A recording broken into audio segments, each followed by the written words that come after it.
Hi, welcome everyone. I'm Russ from 3Grow SharePoint Training, and welcome to my session, Content Types Are Not Dead. So before we go into the demos and slides and things like that, we'll just put a couple of important slides and housekeeping notes and so on to go through. So first of all, just like to acknowledge the traditional owners of the land here in Australia where the conference is being delivered, and of course also New Zealand, where some of the speakers are based as well. There is, of course, a code of conduct. Most of this, of course, is perfectly common sense to the vast majority of people. There's a quick version up there on the slide that I'll leave just for a moment. If you have a quick read through, we can also find a full version of that at m365may.com/code of conduct. There's, of course, a prize giveaway. So if you are wanting to enter that, there's a QR code on the screen there. Don't feel rushed to take a snap of that right now. The videos, of course, are all being recorded and will be made available later anyway. There's some lots of wonderful prizes provided by the fantastic sponsors. At the end of the session, we are going to bring up a slide to make sure that you're aware of all the sponsors that have contributed to prizes and money and so on to make sure that these events go ahead. So before we get on to the main slides and demos, just a brief note about 3Grow and myself, if you're not familiar with us or me. So we're an Asia Pacific based training organisation running public and private training courses and workshops throughout the region, in person, of course, when we're allowed to, and also we do online remote sessions as well in all the areas of Office 365, including the Power Platform and, of course, SharePoint, Teams and so on. Also add-on tools like Nintex Workflow, Nintex Forms and Live Tiles. A bit about me. So I'm Managing Director of 3Grow based in Melbourne. I've been a trainer for over 17 years. The last probably 13 or so of those years spent specialising in SharePoint and then later the Office 365 tools. So what we're going to talk about on this session is well, first of all, just where I'll let you know where the name of the session came from. Content types are not dead. So I had a couple of discussions with people a little while ago regarding content types, and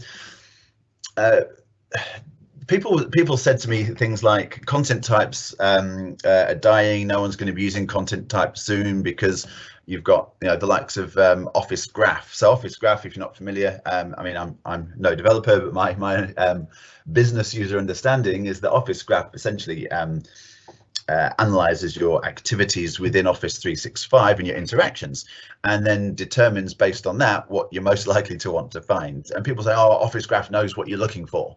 Well, Office Graph couldn't possibly know what I'm looking for at any given moment. Maybe I want to go and browse some files that I've never looked at before, and I want to view them in an organized way. So what we'll find is that content types are certainly still play a very important part in your information architecture. So throughout the session, what we're going to be doing is explaining what content types are, first of all. For those of you not familiar with the terms, we'll have a look at the benefits of using content types, of which there are many.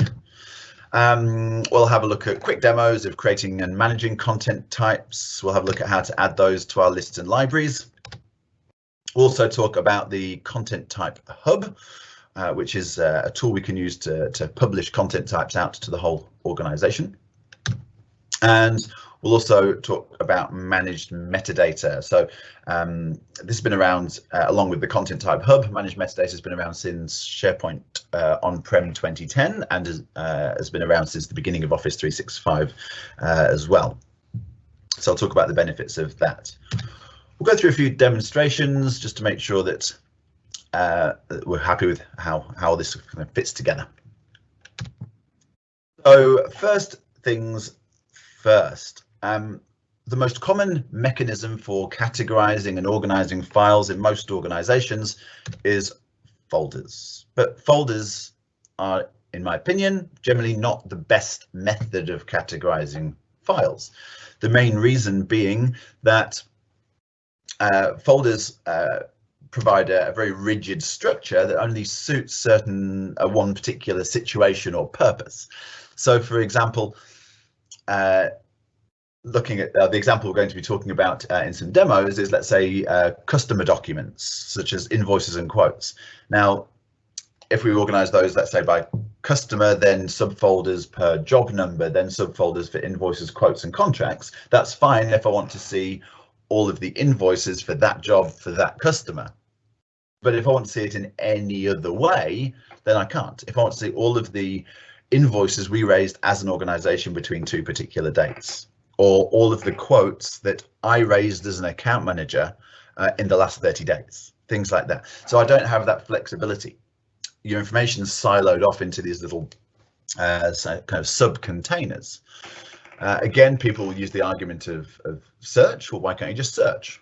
But again, the issue is that with a search results are sorted by relevance, and therefore, if you perform a search and it finds your search term within the body of a document, because of course if I'm searching for a quote 4832 for Acme Industries, I can put that search term in, but it's going to be finding that not only within the actual quote 4832 for Acme Industries, but maybe it's going to find other stuff that references it as well within the body of those documents. However, if that information is sitting in metadata fields, so in columns, that's deemed more relevant. So your search results are sorted by relevance, and where it finds the term affects relevance.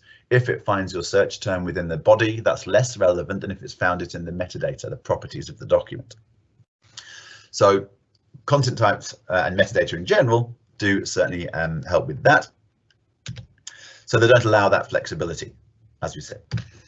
So metadata, columns, properties, whatever we call them, they have those amazing benefits when it comes to not only searching, but also presenting information in groups and performing filtering within lists and libraries and so on. So as an example of a folder structure here, and I thought about kind of tidying up that that diagram and trying to fill the space a bit better, but I think it just illustrates the downside of folders in this instance.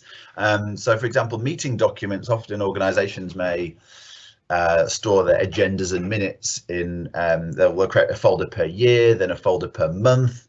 Maybe there's additional layers at the top or bottom of that, which is for different types of meetings, such as team meetings, project meetings, management meetings, and so on. But rather than tidy it up, I think it just kind of the diagram illustrates the absurdity of folders, in the sense that they're just not a practical way of, or certainly not a flexible way of presenting information and organizing information. So the answer, of course, as we've mentioned, is content types. So let's talk about what we mean by content types. So every object, every item, and every document in any list or library is based on a content type. We have a series of content types we get out of the box with our SharePoint implementation. We can of course create our own, and we'll look at some demonstrations of doing that. But every list or library template that we use when creating lists and libraries within a site will have a default content type that comes with that list or library template. So content types, to summarize, can be described as item templates. Not the same as a document template. There's a lot more to them than that. So content types define the settings, configuration, and behaviors of all of the items based on them. So that could be the metadata, the columns, as we talked about, workflows. So you could have different workflows assigned to different content types to manage different approval processes. We could set file templates if they are document content types for use in libraries. Things like retention schedules and retention policies. So maybe invoices are automatically archived after 2 years, whereas quotes are automatically archived after a year, something like that. So again, we can have different retention schedules assigned at the content type level as well for data protection and so on.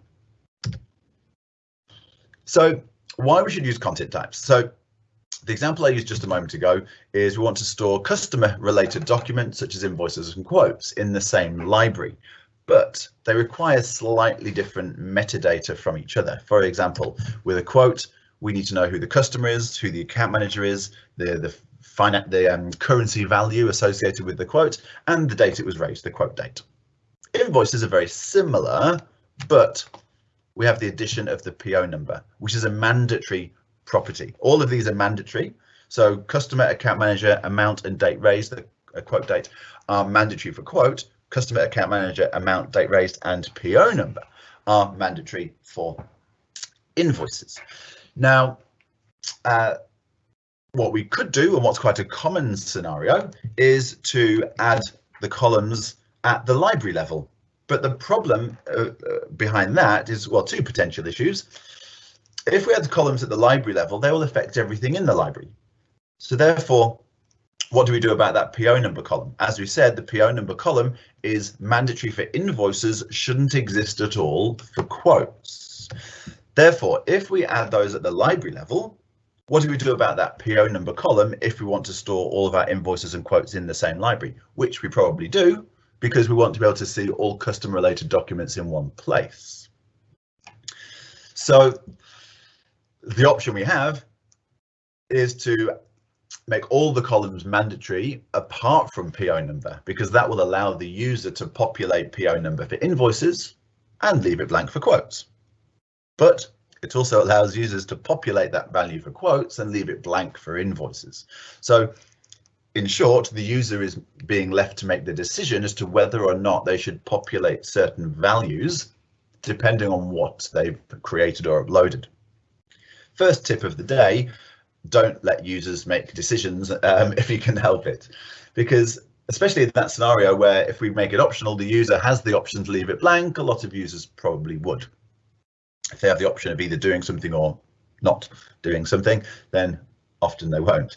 So if you want to enforce good quality information going into SharePoint, if you want to ensure that people are accessing good quality information and are easily able to find that good quality information throughout SharePoint, we need to enforce good quality information going into SharePoint in the first place. And the way that we enforce that is through content types. So there's two kind of key benefits, if you like, to using content types to kind of summarize based on that. So content types allow us to have different, albeit similar, types of items in the same list or library. So what I've found with lots of organizations, which is mainly due to, I guess, a lack of knowledge or guidance, is that they simply just use the documents library that comes with the site. Now, I'm not saying that we shouldn't ever use that library. For small-scale collaborative scenarios, using the documents library to store a handful of documents for a handful of users is okay, it's fine, it's no problem.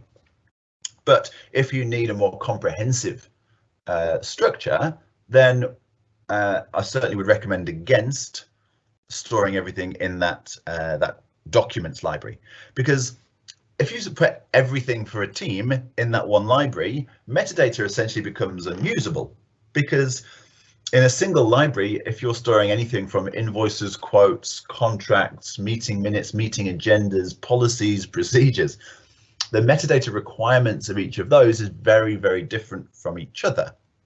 So if we put everything in one library, metadata, properties, columns, whatever we call them, become essentially an unusable scenario. Therefore, we rely on folders instead, which, as we said, are not an efficient way of finding information.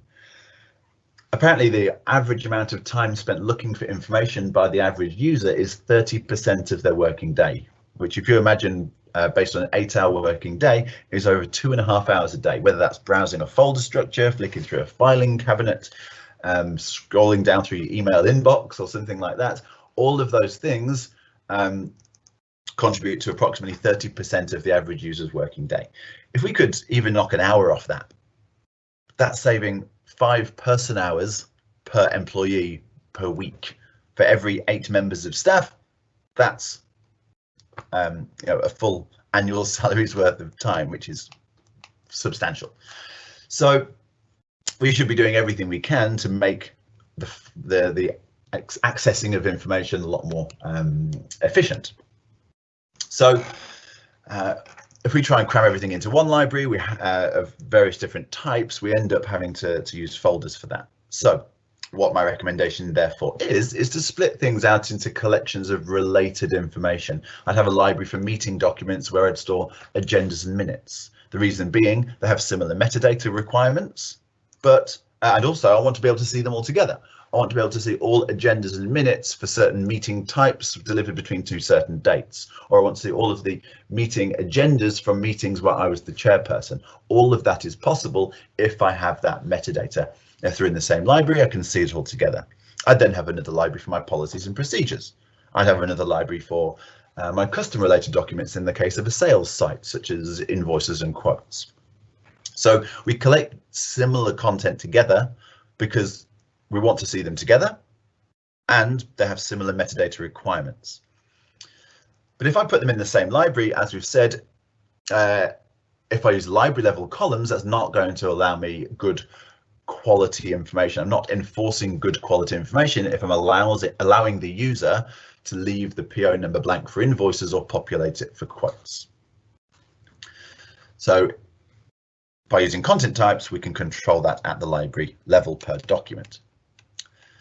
So as well as allowing us to have different, albeit similar types of items in the same list or library, such as invoices and quotes in a customer documents library, it also allows us to have the same type of item in multiple lists and libraries, potentially across different sites as well.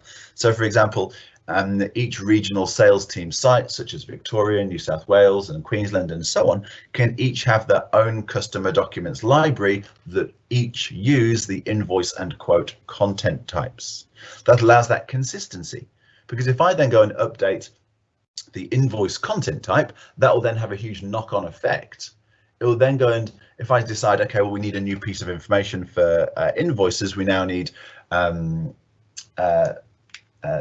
let's say an order number or something like that didn't already exist, I can then add that at the, let's say I forgot the PO number field in the first place. I can then go and add that to the invoice content type. They'll then add that to every list and every library, sorry, that uses that content type, every new file created based on that content type from that point onwards, as well as any existing files already based on that content type. So it's enforcing that consistency.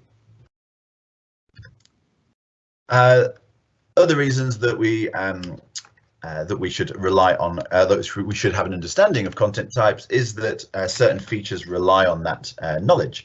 So document IDs is the principle of assigning a unique ID to each file within a site collection that then allows that, it creates what's called a permalink. So if you're not familiar with document IDs, then worth looking into potentially. It allows you to identify a document via a unique URL that won't change even if the document moves to another location. So for example, if I provide a link to a document to a user, I then move it into a different library. If that's a regular link, that's going to be broken immediately. With a document ID, I can provide the document ID link, which stays with that document even if it's moved into different sites, for example. Document sets, if you're not familiar with document sets, I'd certainly recommend looking into those. Based on the amount of time that we have left at the end of the session, we may have a look at a demo of document sets. I've got plenty of demos to go through, so we'll see how we get on time-wise. Again, if we don't get a chance to look at those, I certainly recommend looking into them. To summarize, document sets are, I describe them as super folders, folders on steroids. So folders that can have metadata. Folders that can contain pre-populated content. So when I create a document set, it can come with documents already inside it, and those documents can inherit their metadata properties from the document set itself, and so on. So really good for kind of collections, repeating collections of documents. So yeah, we'll have a look at a demo of those if we get time. If not, as I said, certainly worth looking into in your own time. So when it comes to creating and managing content types, every site has its own content types gallery behind the scenes, which includes out-of-the-box content types as a starting point, and also any content types that have been created and published from the content type hub, which we'll talk about a little bit later, will also be available at the point a site is created. We can then create additional content types that are used specifically for that team. So for example, maybe HR create content types specifically for the content that they need to store within their site. So we get the standard set of out-of-the-box content types, and we can then create content types specifically for that area of the organization. If you are using a hierarchical structure of sites, which of course is far less common these days since the introduction of Office 365 group connected team sites, and therefore the need to structure things in a much flatter way, then if you are using subsites, which are still appropriate in certain scenarios, then any content types we create at the top level site of a site collection will then be passed down to the child sites, the subsites within that site collection. So creating content types in the top level site of a site collection make them available for use throughout that entire site collection. Once we've created our custom content types, or if you simply want to add content out of the box content types to your lists or libraries, generally that should be done by site owners. Now what we will find as well is that there are by default now, since SharePoint 2013 on-prem and around the same time when the interface was changed to in SharePoint Online to kind of match up with SharePoint 2013 on-prem, what Microsoft decided to do was use the edit permission level by default for the members of a site as opposed to contribute. Now the contribute permission level still exists, and my recommendation in the most part is that that's what your end users should have. Members of a team, end users, well, generally site owners in most organizations haven't had anywhere near a relevant amount of training to be a site owner. End users, even less so. So the edit permission level that is assigned to members by default allows people to not only view, add and edit the content within the list and libraries, but also create lists and libraries, edit the settings of those lists and libraries, and even delete lists and libraries. Now, in my opinion, I don't think that all end users of a site who have, as you said, probably had no training at all, I don't think that they're appropriate people to be creating, editing, deleting lists and libraries themselves. So I generally recommend most users having contribute rather than edit. There's a video on the 3Grow YouTube channel that I've recently posted that will that will demonstrate how to do that. In a non-group connected site, such as a non-group connected team site or a communication site, for example, it's very easy to simply swap which permission level is assigned to a permissions group. However, in an Office 365 group connected site, we can't swap the permission level that's assigned to a group. There is a workaround. So if you're interested, just go to YouTube and search for the 3Grow channel, and it's a video you'll find in there. So we're not here to talk about permissions. That's just a bit of a side note, but generally, I would suggest that site owners should be the only ones in the most part that should be creating lists and libraries, and of course editing the settings of those. So in order to add content types or customize which content types any list or library uses, that generally will require you to allow management of content types through the advanced settings of that list or library.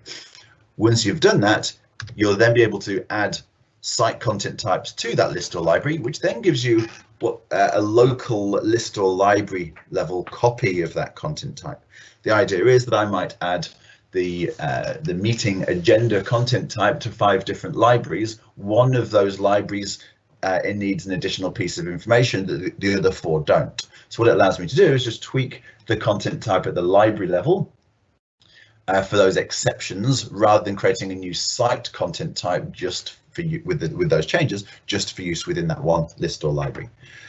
As we said, when we update our site content types, that will automatically pass those settings onto every list or library that uses that content type, not only for new items created based on that content type from that point onwards, but also existing items will also be amended.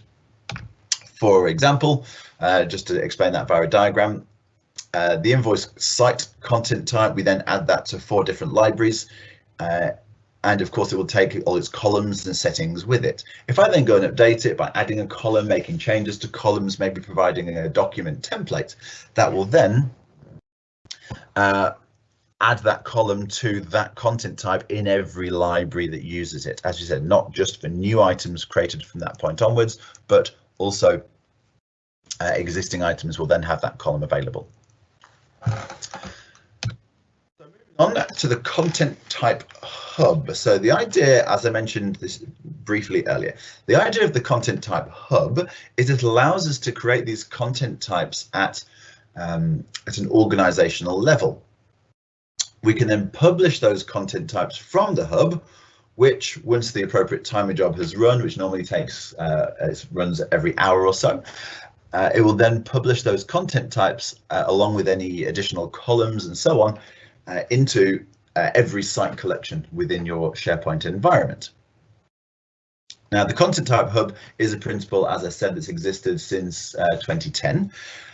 This is something that has to be kind of set up manually by the admins in SharePoint on-prem. However, in SharePoint Online, it exists in the same location in every organization's tenant, which is simply tenant URL/sites/content type hub. As we said, when we create content types and then or edit content types within the content type hub and publish those out, it will then send those out to all the site collections within your organization. So there are a couple of frustrations with the content type hub, which we'll talk about in a little while, but overall it's a nice tool. There's other ways of providing content types in a more automated way to separate sites rather than have to create them over and over again. That's using PnP, so SharePoint PnP. But with PnP, it's creating these content types still that's patterns and practices. So in case you're not sure of the term, for a start, a couple of downsides to that is you need reasonable technical knowledge for that. It's more of an IT pro kind of role, not a business user role. In my opinion, content types should be managed by business users because they know their area of the business. Site owners should be business users. Content types should be managed by those site owners. Someone with the technical knowledge doesn't necessarily know exactly what you need for those content types, and therefore they're not therefore able to create them and set them up exactly as you need them. There might be a bit of toing and froing until they get them right. Not only that, but if we use PnP, patterns and practices, which is like a scripting tool to be able to push content types out to the various different sites, they're not live. That's just creating them as a starting point. If I then decide I need to update a content type, I can't push the change out to every site. I have to still go to every site and make that change. So if I've, let's say, used PnP to create a meeting minutes and meeting agendas content types and push those out to every site, if I then need to add a new column to all meeting minutes documents, well, I have to go to every site. Not I have to go to, but the site owners have to, of course, edit them within their own sites. So it's repetitive changes happening, which is generally should be avoided wherever possible. Now, when we go through the demos, I was hoping that the modern content type hub would be available within my SharePoint or within the SharePoint Admin Center.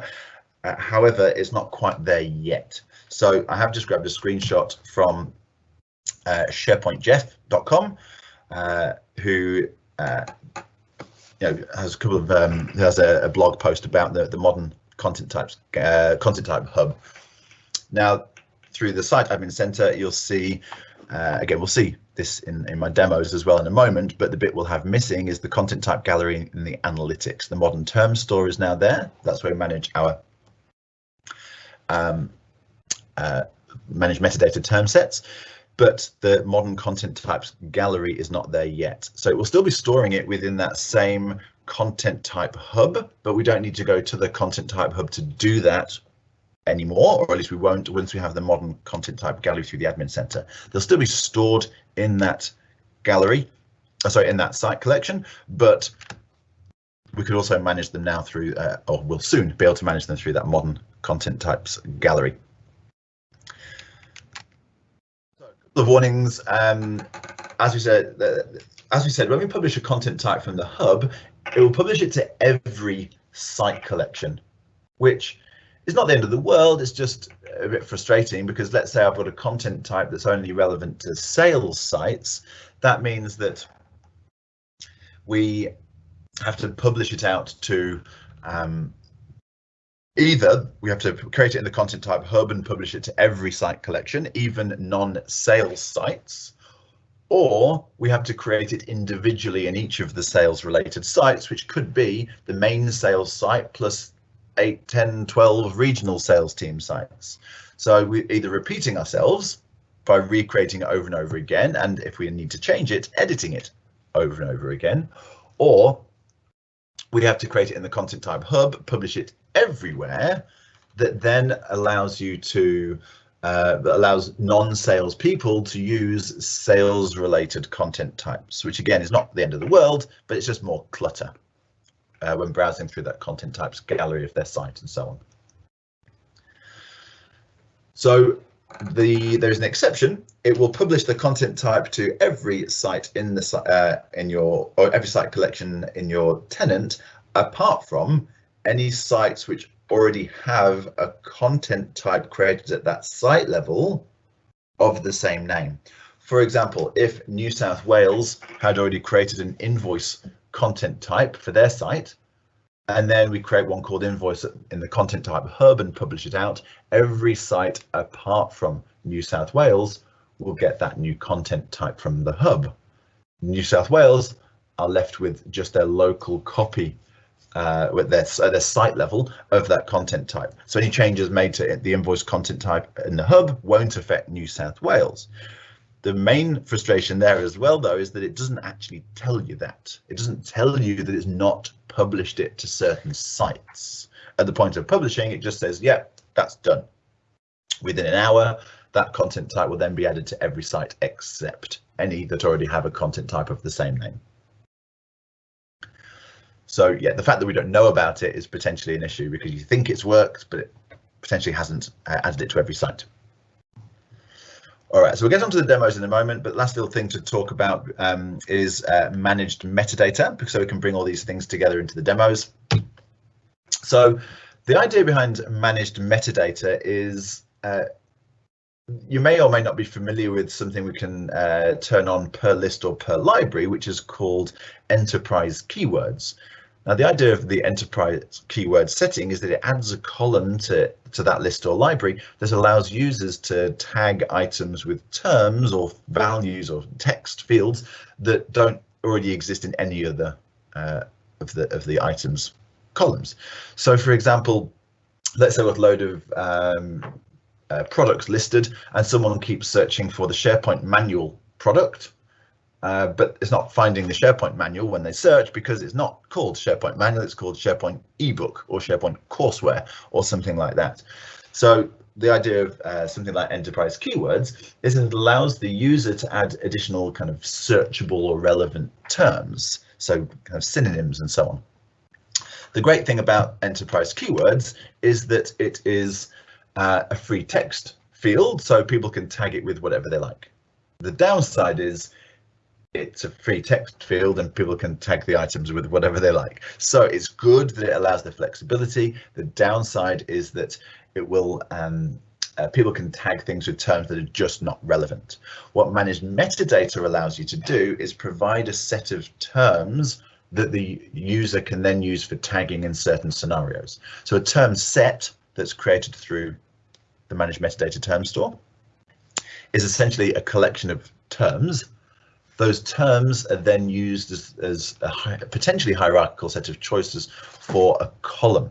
So we create a column that uses the metadata, the managed metadata fields as its set of choices. Most people can simply use the choices we've provided, but we can then allow certain users to add their own terms on the fly. I said it could be just a flat set of terms, such as product keywords or something like that, or as you see on the slide there, an example of something like the org structure can be a hierarchical structure. terms. So I'll see examples of that shortly. There's another slide I'm going to bring up now because this is, again, something we're not going to see within the demos because it's simply just simply not available at the moment. So with managed metadata, you'll see the benefit here is that we're able to perform filters based on that structure. So again, this is just taken from SharePoint Jeff, and I could, for example, tick Africa, which would then automatically choose all the subterms below Africa, or I could expand one of those. Maybe I could choose just Algeria plus its subterms and so on. So the idea is it provides a hierarchical tagging structure, and then that is reflected in a hierarchical filtering pane as well. This used to be available. I have used this modern hierarchical managed metadata filters pane in the past. However, maybe it's something to do with the update that's being rolled out with the modern managed metadata term store or something like that. This currently isn't available in my tenant. So therefore, I've just brought the screenshot up so you can see how that would look when filtering, because it's not something I can include within my demos. So before we move on to the demonstrations, just to summarize what we've talked about, we've talked about what content types are, why we should use them, the principles of creating and managing them, and how to add them to the lists and libraries. And we've talked about the concepts of the content type hub and managed metadata. So we'll move on to the demonstration. Once we've done some demonstrations, we'll just thank our sponsors, make sure we're familiar with all the people that have contributed time, effort, prizes, and cold hard cash to make these wonderful this wonderful M365 May event take place. And then once we've done that, we'll then go through any questions that have been posted throughout the session, make sure we get those answered as best we can.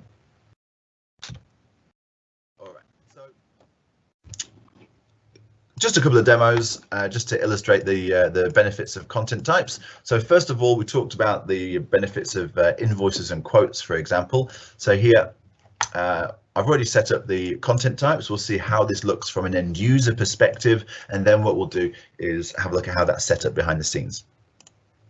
So rather than the standard options we get within the documents library, which is, for example, just the standard templates. As soon as we add our own content types to a library, these are replaced with those content types. Now, when in this demonstration, I'll just show a demo of uploading something. So all I'll do is just grab a file off my desktop, and let's just grab this file here called invoice, drag and drop into that library. And notice here, I've got the option to choose between those content types. Now, the default content type is quote. Every library has to have a default content type, same goes for lists. And the default is quote, meaning that it's requiring us to populate customer, account manager, and date raised and amount. But this is not an invoice, it's not a quote, it's an invoice. Notice if I choose invoice as the content type, it's now requiring the PO number as well. So the customer column is a lookup column, grabbing customers from the customers list. It just tells it can't save it at the moment because it's missing mandatory properties, or it's, something's not matching validation, but that's okay. We can still fill in the rest of the fields in the meantime, and it will save at the end. Date raised.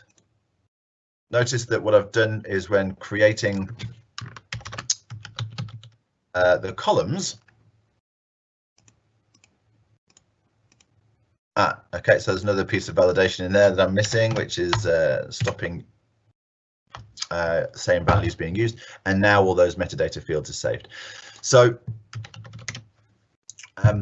each of these fields are of a particular data type. We can add validation. You'll notice that it said that I had to begin my PO number with the characters PO. It was also enforcing unique values so that no two invoices can have the same PO number, and so on.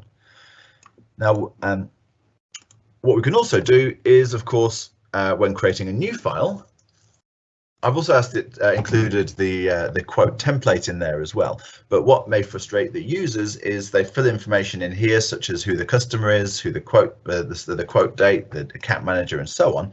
And then when they save it, they've got to populate the same information into the metadata. Now, I can understand that users would be frustrated, but the way that they will see it is that they didn't have to do this when it was a folder structure. That will be their argument. Why this is taking longer because I didn't need to do this before.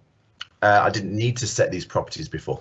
Well, they kind of did, but in a different way, because if you think about it, there's two steps to the process. We create the document, such as filling in the information that you see in front of you there. And then if it's a folder structure, we then still have to browse through the folder structure, which is potentially quite a convoluted folder structure, to determine where to save it. So still filling in the file and then categorizing it. Categorizing is by browsing a folder structure in that scenario. Now, all we're doing is swapping the method of categorization. So instead of browsing through a folder structure, they simply fill in metadata fields. Now, I personally think that probably takes less time than browsing through a convoluted folder structure. However, the way the user will see it is they're filling in a document, then they're filling in fields, and those two things are too similar to each other. And they think, well, we didn't have to do this before, but they did because they still had to categorize. So it's not taking any more time, but the users won't necessarily see it that way. They just think browsing through a folder structure is just part of the process, and they don't even notice that they're wasting that time doing that. Either way, the point is that if we can save them time, then why not? So what we can do, I've already got this set up in a different library here. Notice that when the user chooses to create a quote, for example, not only does it bring up the quote template, but there's managed the fields are already displayed inside the template. So we can't populate those through the browser-based version of Word. So I'm just opening the desktop version. And notice that this is from a different site, so it's a different list of customers. But here I can then populate the metadata in here. A personal group field we can't set through here. However, we can still choose, so we can't actually populate that within the body of the document. However, if I go to view SharePoint properties, I can still populate the information here. Now, just to forewarn you, yeah, that has been crashing recently for some reason. Just noticed at the end of last week. So when we try to open that that pane to edit SharePoint properties in the desktop version of Word, it does crash, which is a bit unfortunate. So just a bit of a bug going on at the moment. So what I'll do is I'll just set the properties that I'm able to using Word Desktop. So just reopen the document in Word Desktop because it crashed before it had performed the auto save. And I'll just set the amount in here. And I won't bother with the details pane. I'll just leave that as it is.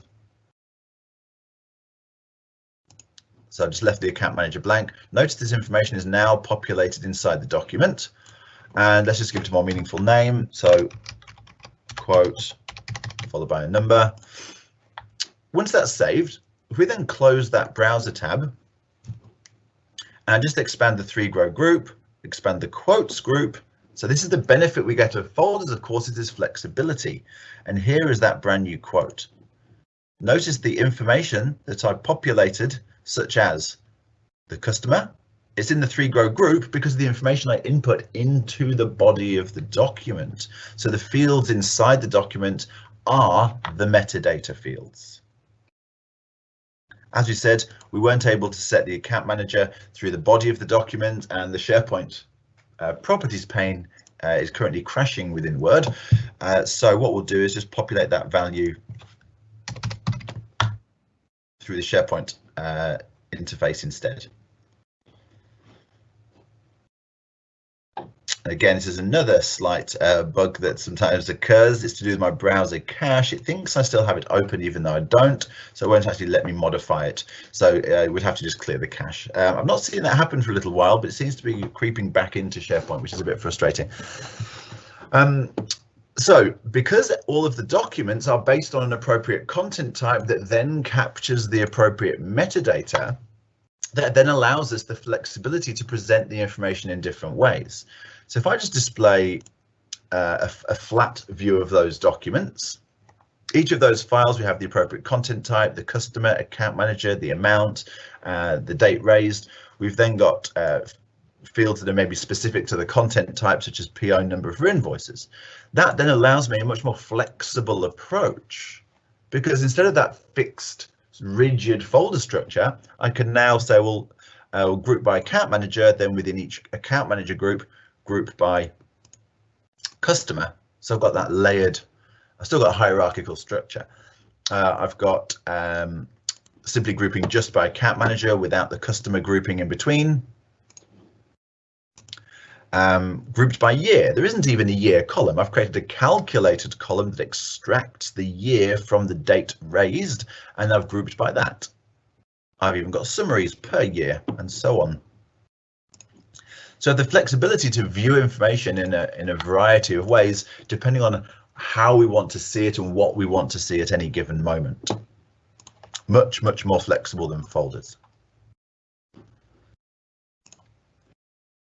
So as far as how to populate a document content type with the fields and things like that, again, there is a video on the 3Grow YouTube channel that takes you through that, so we're not going to go through a big demo of that now. But what I will show you is, for example, with the likes of meeting documents, I've added those two content types to a library here within the sales site, but I've also then added that to the appropriate, added those same content types to the library, the meeting documents library here within, or at least I will do in a moment, within New South Wales. So the content types in this instance are created in the content type hub. The content type hub, as we said, we use for creating content types at an organizational level. That could be creating new content types, editing existing ones, and so on. And at the moment, if we go into the library settings, we'll have a look at just adding content types to a library. What we'll notice is that there's nothing in here about content types. So by default, when we go to the settings of a list or a library, it won't allow us to do anything with content types by default. And I'll give Microsoft the benefit of the doubt in assuming that they've hidden them away intentionally to make sure that people don't accidentally play around with something they're not fully familiar with. So there's nothing in here about content types yet. So we go to advanced settings, allow management of content types. Once you've allowed management of content types, what we're saying is don't just use the content type that came with that list or library template. Let me decide the content type or content types that that list or library uses. So we now have this content types section of settings that wasn't there a moment ago. What I can then do is get rid of the document content type that comes with a document library by default. So I'm deleting it just from that library. Then under content types, I can then add from existing site content types. So have a look at where we create the content types in a moment. Probably should have done that the other way around, but doesn't matter too much. I can then add the agenda and minutes content types. If they have templates, they'll bring their templates with them. Of course, they bring all their metadata with them. So now when I choose to create an agenda or minutes, those content types are available. And we'll see it brings the columns with them, because if I choose to modify the view by showing and hiding columns, we now see things like chairperson, meeting location, meeting date, a calculated column to extract the year, the scribe, and so on. Scribe is specific to minutes. So again, same principle. If I were to just grab a random document, throw it in here. This is meeting minutes. The default content type is agenda, which means there is no scribe property. However, if I change that to minutes, we'll then have to populate a scribe. And so on, as well as other information. Notice the meeting location. This is an example of managed metadata. So if I click the tag, I'm able to browse a hierarchical structure of locations that I've set up.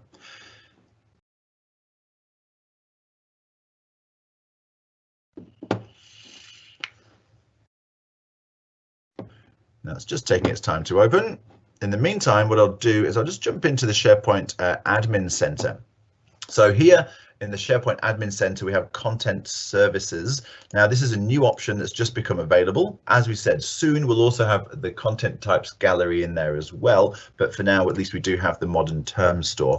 The idea is we can create hierarchical structures that allow us to then tag things and filter things in a hierarchical way. So I've created mine here called org structure, which allows me to tag items in a hierarchical way and then filter those items as well. So for some reason that's taking its time. So what I'll do is I'll cancel that and just show an example that's already set up with hierarchical content types. So here I've got an intranet I use for demo purposes, and I've got a document library for policies and procedures.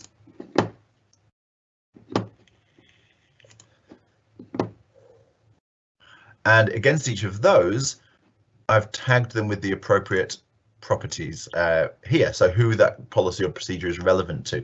Now what we'll do is I'll just choose to edit the properties and we'll see what that looks like. So more and properties will open up the properties editing pane, and here notice that that's the wrong one, sorry, this one I've got the tag icon.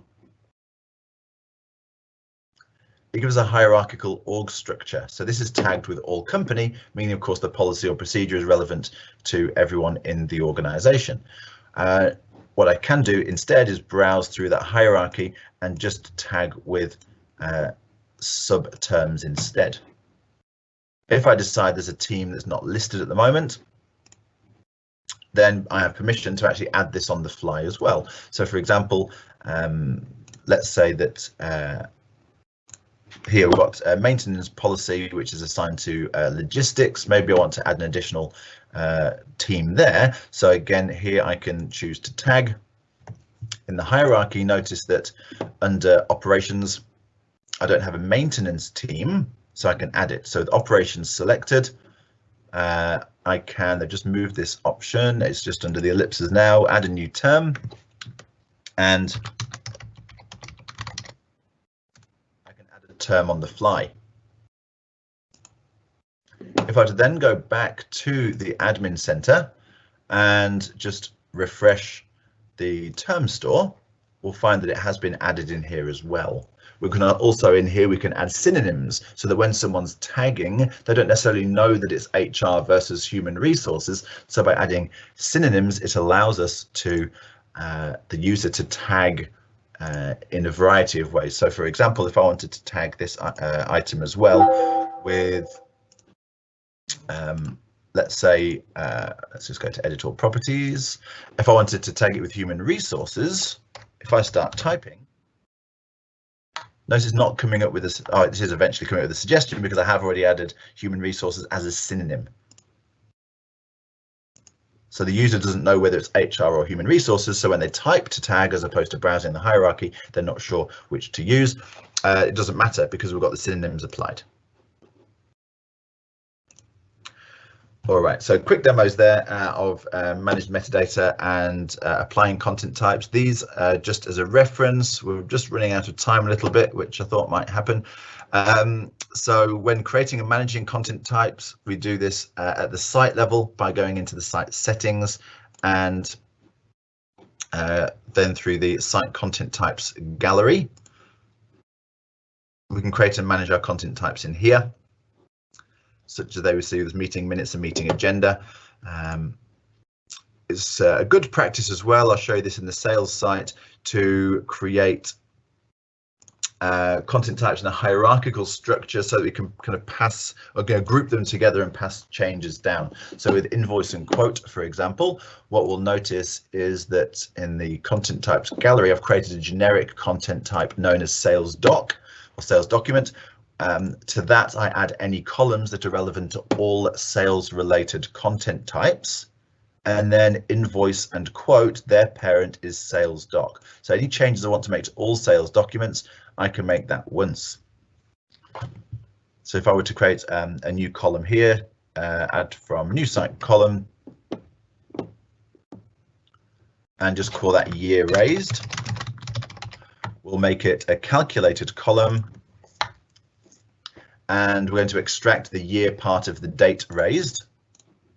So I'll just use the year function on the date raised.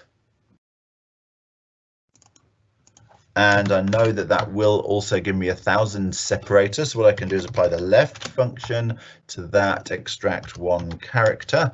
I can then concatenate that with using the, don't worry too much about what, if you're not familiar with what I'm doing here. So I can use the right function to extract the last 3 characters, because otherwise it will show us 2,020.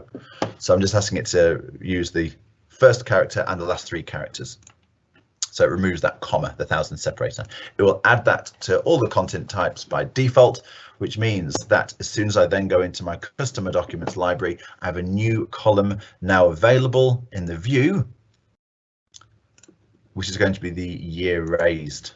So I create the content types, assign those to the libraries. Any changes I make to the content types will all then have a knock-on effect. So it automatically calculated the date raised. All right, so as I said, running a bit low on time, so we'll just wrap up the demos there. Not quite as many as I wanted to do, but hopefully that's been useful. So what we're now going to do is, just before we move on to the Q&A, is just bring up the sponsor slide, so you can recognize those sponsors. And of course, also I'd like to thank all the organizers as well. So Laurie and Megan Strant, Rebecca Jackson, Daryl, who's producing this session as we go as well as the live session. So let's thank all the people that are involved in putting all this together. So we've got a few minutes just to go through any final questions that you may have. Daryl, do you have any questions for me? Yeah, there's oops, a little bit of echo there too. No echo on my end. Okay, John Zhang has might be a bit new to SharePoint, but he's just wondering about the size of SharePoint and how many gigabytes you can store in SharePoint. So we can set limitations on a per site basis.